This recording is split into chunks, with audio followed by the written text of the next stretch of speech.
Hey guys, this is Eric Weiand with Weiand Racing, and for another video. This one's more technical one, of course. They all are.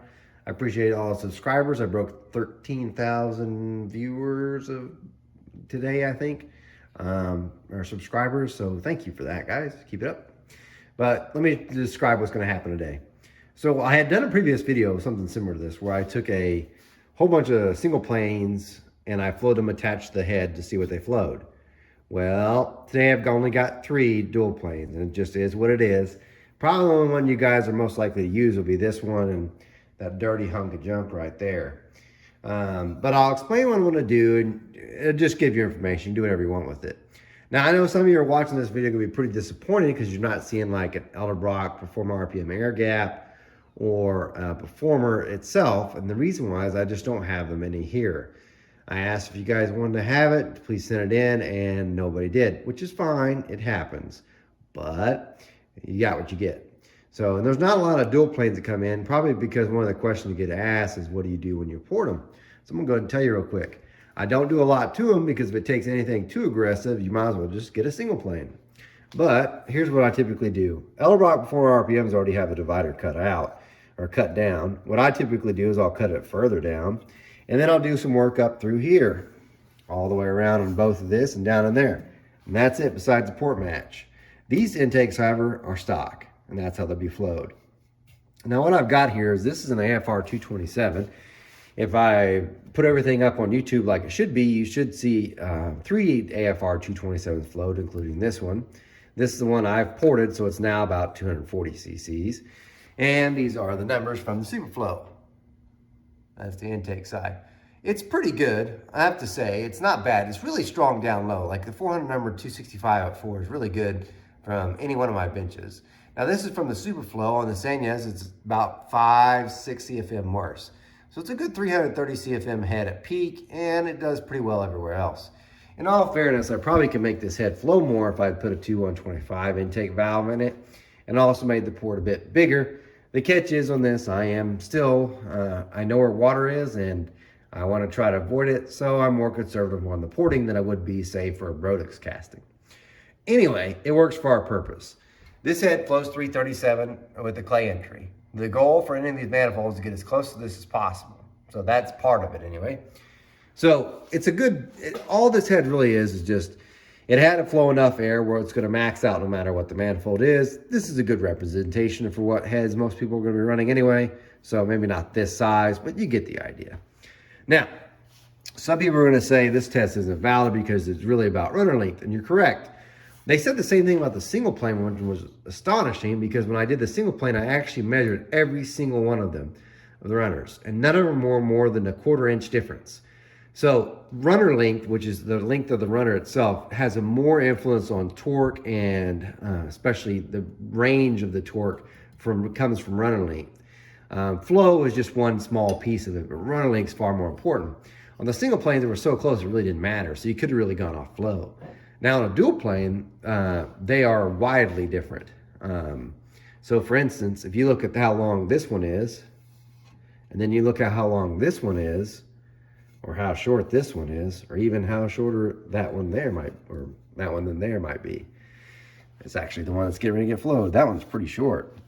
So their runner lengths are different, one, and they're also longer than a single planes usually. So the other thing is, like, side to side, they're different. And what I mean by this is we're getting ready to flow this one, and this one comes up and goes underneath, and it should be pulling through there, all the way down there. If you do this one, of course, it comes up all the way over here. What I'm going to do, because this is a great question that should have been asked on these, can you flow this one? And I'm going to flip it around, and I should be flowing that port. And we'll see if it makes a difference. Because this one looks like it's a much straighter design instead of covering underneath all this. We'll see how much difference it makes them flow. It's just something to play with. Now, I'm also going to do this. I'm not going to flow it just like it is. I'm going to attach, this is a Holley Sniper Stealth throttle body. You can watch videos about me using this and whatnot, and you'll get the idea. I've taken off all the injectors and stuff, and I'll be bolting this on. This is claimed to float 870 CFM. It works for what it's doing. I'll open it by hand so it's wide open. First, I'm going to put it on just like that and flow it like it is. Then I'm also going to put this wood open spacer on it and then put it on. See if it makes a difference. Because after all, there is a crossover. I'm just curious to see what it does. Anyway, those are only going to give you flow numbers. Remember, runner link does make a big difference on torque production and horsepower as well, and the range of the curve. So this will just give you information. What you do with it's up to you, but gives you something to talk about, I guess. So anyway, here's how I'm doing it, by the way, the test. I'm going out 400-inch of valve lift, 4, 5, 6, and 7. That's all I'm recording. One, because I don't want to take forever, got other stuff to get done today. And I'm going to go max and see what it does at max. And we'll see how good or bad it is. I'm going to flip the intake around and flow the other one, do the same thing. Then I'm going to flow that one and then the Tork Link, which you'll see in this video anyway, and I'll show you them. Before I go on anything, this is a Weiand Speed Warrior. It's similar to the Eldrock air gap, RPM air gap, except for this one is made in China. China has some good castings, but this is not it. You can tell because look at this. That's where they probably had the sand core and they had to actually sand it because it was not smooth, and then they cast it. And so all the smoothness that was in the sand core ends up in the smoothness in the aluminum. Not that there's anything wrong with it, it's only cosmetic. And no, I wouldn't return it because it looks that way. I know some people get really anal about some of this stuff, but I don't care. It's performance and does it do its job. It's gonna do its job and it's probably gonna perform well. But anyway, let's get to flowing. All right, I just finished up flowing the Weiand Street Warrior here. By the way, Speed Warrior. I call it Street Warrior. I need to change the name on that. But it's the Speed Warrior here. And this one, it will kind of surprise you. So this runner here, which the one that goes under, that's what I called it because it went underneath. This one actually outflowed that one. I'm sure it has something to do with the way it enters the runner. But this one at peak flowed 286, right? Well, this one, and by the way, I need to back up. I flowed it with the carb just on that and then put the spacer on. The spacer gained about 1 CFM, and I'll show you in a second. But this one flowed 288. This one flowed 286. Without the spacer, it was 286, and both flowed 286, right? So it looks like, well, peak flow, they're the same. But this is where you can kind of see. So this is from 4 to 7. Now, the blue line that's lit up right there, this is the runner that it's on right now, that one. Okay, so as you can tell, it's below this other line here. What you don't see is there's actually 2 lines that are right there. That's the difference between the carb spacer and non-carb spacer. You can't even see. There is no difference in what I'm trying to tell you. It's almost identical. This one that's blue here is that runner I just showed you. This other one that's above it, it's that runner that's underneath. This line up here, this is with this decay entry. Now, it looks horrible, but when you look at it, let's go ahead and do a report real quick, see if I can get it to pull up and make a report. Unstable, is it? Okay. Here, now you can see the raw numbers, which I'll print these off in the end. But if you look, so they're virtually identical with having a spacer and non-spacer, almost identical. Peak flow, it gained 2 CFM though. But the other runner for sure is lower, you could tell. Now, what's interesting about this is I'm showing you is because this manifold, I think actually, and I didn't pull up the test, but I want to say this one flows more than the Profiler small block Chevy single plane, which is kind of unusual. So, and this may actually flow better than even a Super Victor, that's different. Now, anyway, so this one manifold's done. The next one we're going to is a Tork Link. I'll bolt it on and I'll show you what I mean. So anyway, let's go on. This is the Tork Link. Now, it was designed by a guy named McFarland, not Seth MacFarlane from the Family Guy, but a different one. It's made by High Tech Castings, and all I knew about it was it looked like a good idea. I didn't know anybody that ran it, and the only 2 people I've ever heard that ran it were disappointed. Anyway, a customer sent one in for me to port, actually sent 2 in, and then this one never, he's like, hold on to it till I need it again, and I've been holding on to it for over 8 years now. Anyway, we're gonna see what it does, but it's a very different, it is a true dual plane. There's no doubt about it. If you look in, there's dual planes. You got this top one here, and you got a one down there, dual plane for sure. The biggest difference is you got a really long runners, both sides. They're long. Yeah, usually a longer length runner builds more torque, and dual planes do that anyway. It's got a nice cutout divider, so you would think it has some high-end horsepower potential too. I can tell you it looks bigger on the inside than even that Weiand does, or the air gaps I've seen. So I'm curious to see what it does on flow. This one right now, we're gonna flow the short one, or the under, I shouldn't say short, the under port, and then we're gonna flow the over port, see what the difference is. Now I'm only gonna do a carb spacer with this one, just to save some time. But well, let's take a peek and get the flowing and see what it does. Just finished flowing the under port, and let me show you. It went a peak at 281. This is the under port. Now I'm pulling up this just so I can kind of give you an idea. The blue line is what we are now. It looks like it's there, but what it's trying to show you is it's actually, I don't know if you can, and I print out the raw numbers, you can see this. That blue line's underneath them, so it's worse at 4 or 5. It looks like 6, it actually crosses over, and then at 7, it's the same. So that's kind of strange to me, because you would figure, at least in my mind, it would be low all the time. And we'll look at the swirl numbers to see how it affected things, the way it moved air into the port. But at the lower lifts, it made things worse, and at the peak, it made it about the same. So it's definitely influencing the port in a different way, not just universally only at, doing the same thing at all lifts. It's definitely not as bad on the higher lifts, but it is definitely worse than lower. Okay, we're gonna do this over one next and talk about it. I just finished flowing the over port. It actually went 286, which it's as good as the over port on the Weiand. However, if you look at there, the blue line being it's worse until it gets to peak lifts. It's kind of weird. It influences the port to make it worse at low lifts, and then much better at high lifts. So yeah, anyway, that one's done. And I'm gonna do this one. This is a Summit. It's an old one. Now this has been a poor gasket match I did many years ago. I had to blow it off, but this is a Summit. It's not an air gap design. I think it's just Summit probably had Edelbrock make them an RPM air gap and just put their logo on it. I could be wrong. I'm sure I am, but it looks just like that. It could be a knockoff of somebody else's, but I don't know. I'm gonna flow it and see what it does.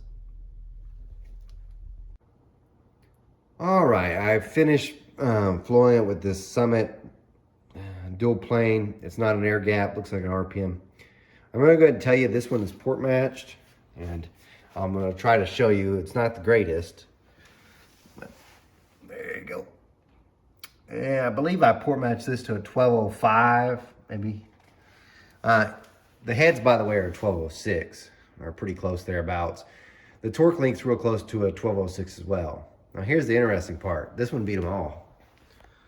Now I did both. So what you see here, that blue line right here, this one that's underneath the top one, that's the over port, the top one. This is the one right here.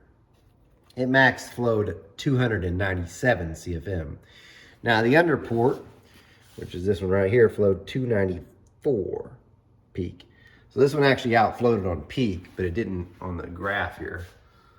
The other one, this very peak top one here, is the under port on this Summit one.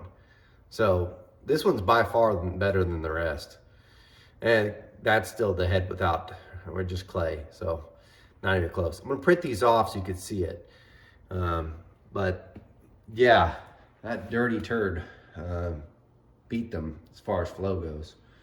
So interesting. I don't think it'll make more power though, because it does have the exhaust circulation. Now, if you got a head like this, it doesn't have an exhaust passage, you're probably okay. Probably won't make too much of a difference, except for it's still got no cooling coming from that. On a dyno, it probably would show pretty close to the same power, because not like a whole lot of airflow's flowing through. Well, I guess it depends on the dyno cell. But on a car, it probably would. Anyway, let's print out the numbers and we'll see the results. Here is the data. Now, so you can see the raw numbers to get a better idea. The notes are up here, so in case you're wondering like what cylinder means each one, they're all up here. So these first two are the Weiand ones, or first three. So that's no spacer with spacer, very little difference. And then we have, remember that's the under. This is the over port. And then these two are the Tork Link, under and over. And these two, 7 and 8, are the Summit one that's been gasket matched. You could tell it's significantly better than the others. Matter of fact, it outflows. I'm fairly positive that outflowed the Profiler small block Chevy single plane one. Fairly positive, which is kind of bizarre. I can promise you it won't make as much power. Probably will make more torque, especially at the lower ends, but not more horsepower. Now those are just flow numbers, but I do have other stuff. I also would be curious to see how that changed the swirl. For those that don't know, there's a whole video I did about swirl, a little bit of information. All you're doing is looking at how the air is turning in the cylinder. So as it leaves the valve, if it's spinning more or less or changing direction. So let's take a look. So each one of these, my hands are dirty because in between doing this, I've been trying to get an oil pan to fit on an engine. What joys. This is cylinder 1. Remember, right here is like just with the clay, and these are the swirl numbers. And these are some other stuff that goes with it. You can pay attention all you want. These are the RPM for each lift point. Now from this point on, so this is which is strange. That is extremely strange. I just noticed that. That is really weird. I can't explain that. When it didn't have the spacer on, maybe there was a glitch or something. It's done this now twice. This should be negative. I don't know why I went positive. I don't know on that. That's weird. I know the numbers are right, but it should have been a negative direction. That doesn't make any sense to not having the spacer on and cause it to change direction. I doubt it. So I would ignore the negative part. Negative means counterclockwise. If you don't see a negative, it's turning clockwise. I think that was just an error in the computer program. I'm sure it was turning the same direction. Really what you're looking at is the speed difference. Because you look at this is no spacer with spacer. Look how it picked up. And then compare that to the Tork Links here. That's much faster. The over one's actually slower. And then if you compare that to the, well, I think, yeah. Am I right? Sorry. Spacer, no space, sorry. No spacer, spacer, over. Yeah, these two are the same ones, or different ones, over and under. But then you've got the notes are at the top, in case you want to pause and look at this. Anyway, you've got the Tork Link. Let's see which ones they actually are. I don't make a mistake again. 6 and 5. So these two are the Tork Link. And you could tell how much difference there is in speed from the swirl, just from the difference in that port itself. This one is for sure the Summit one. You could tell it's moving. This would be the under one, so you compare it with the Tork Link's under. It's actually moving faster. Let's go to the under for this one, which would be, this should be this one here. It's not as fast as the Weiand.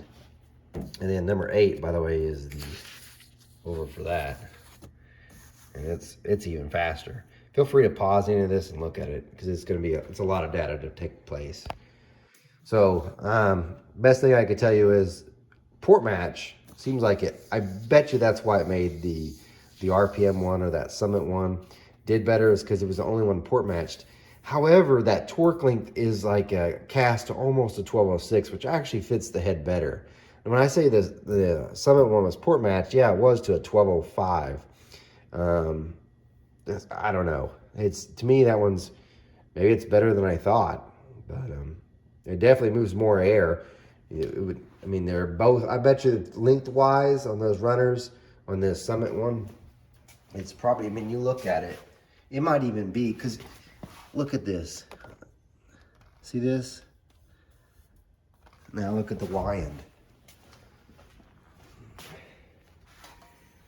They're very similar. I wouldn't even be surprised if that was just a Weiand. Maybe the only difference is because one's port matched, because this is not. This is just out of the box.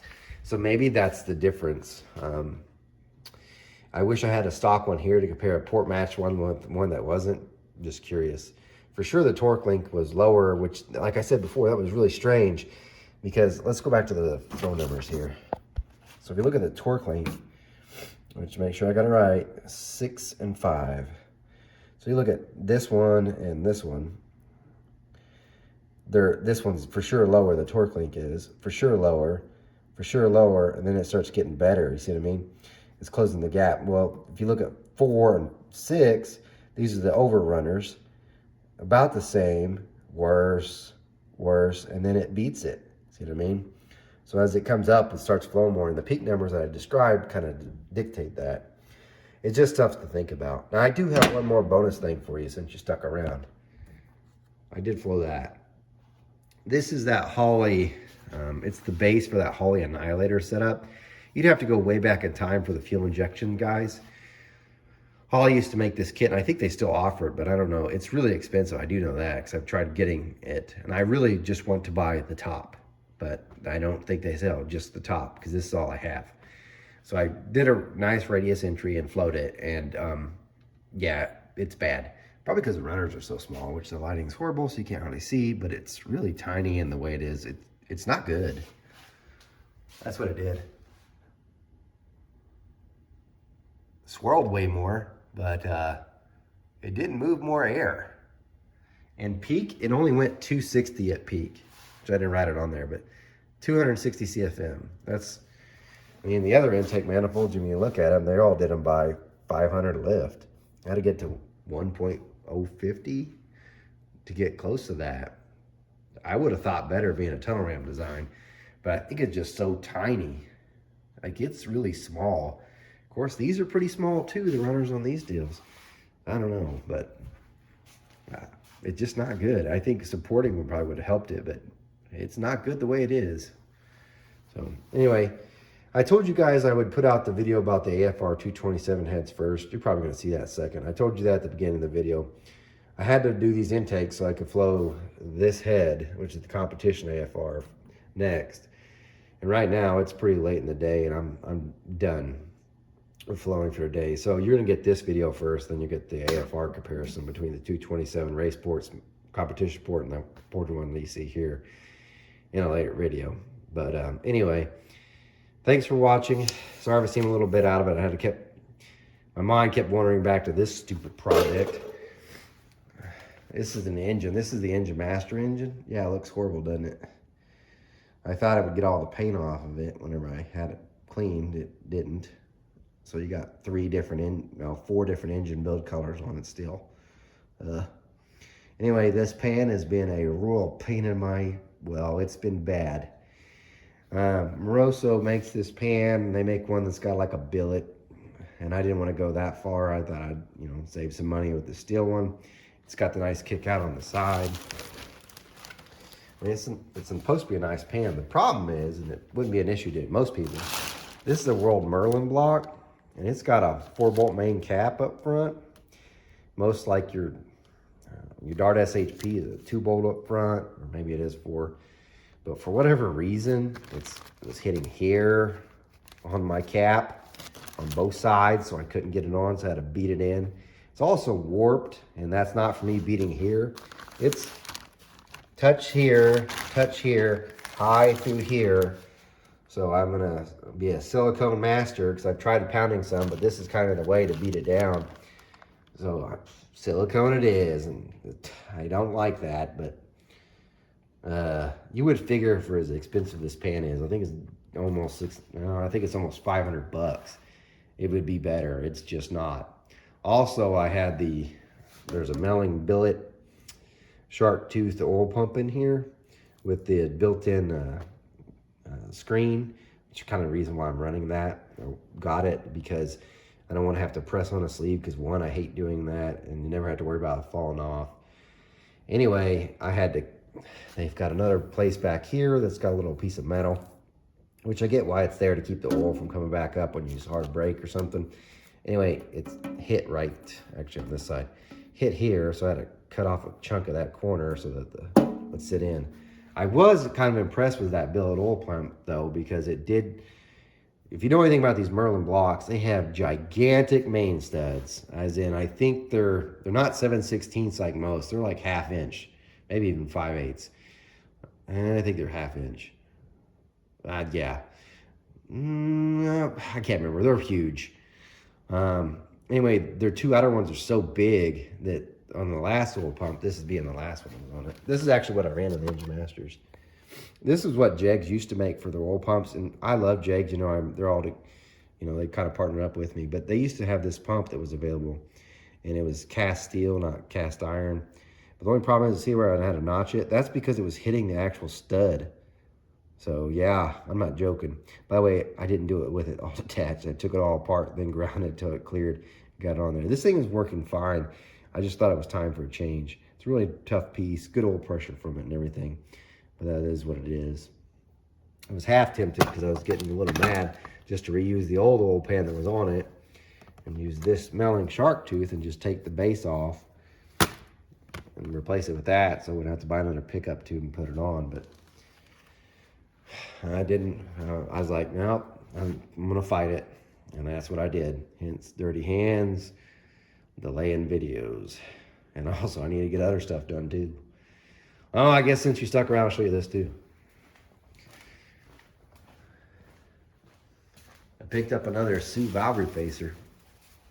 There was a guy in town that sold this one. He had it for sale, $1,500, great deal. I already have one, by the way. I have an older version of this. So my version is much older. So there's a lot of differences in this one. For instance, I could control the speed of the spindle, or that turns the valve. I don't know what to call it. But anyway, you could control that speed. Mine can't. As soon as you turn it on, it's whatever speed it is. Which, by the way, it's always been perfect. I haven't had a problem with that. The other thing is to change the position. I have to actually loosen this to twist it. Some of the other versions actually have air where you can unlock it that way. That's new. It's also got different ways. And man, they are smooth. Not that my other one wasn't, but this one seems newer and does fancier stuff. I guess the reason why I got it, because like I told you before, if it ever goes out, the one I had, I was screwed. So hopefully this will work well. And if it does, and I check everything out, I'm gonna get an AccuChuck. And then I'm gonna get a diamond wheel for this. And then that's what I'm gonna use mostly, maybe. I don't know, I really like the other one though. Anyway, I just got it as a backup. $1,500 ain't a bad deal. I'll probably have another $1,500 in the chuck, $1,200 in that diamond wheel. So it's not cheap, that's for sure, but whatever. It's a good deal. Thanks for sticking around to the end. I'll let you guys go. Sorry for me rambling. You guys take care.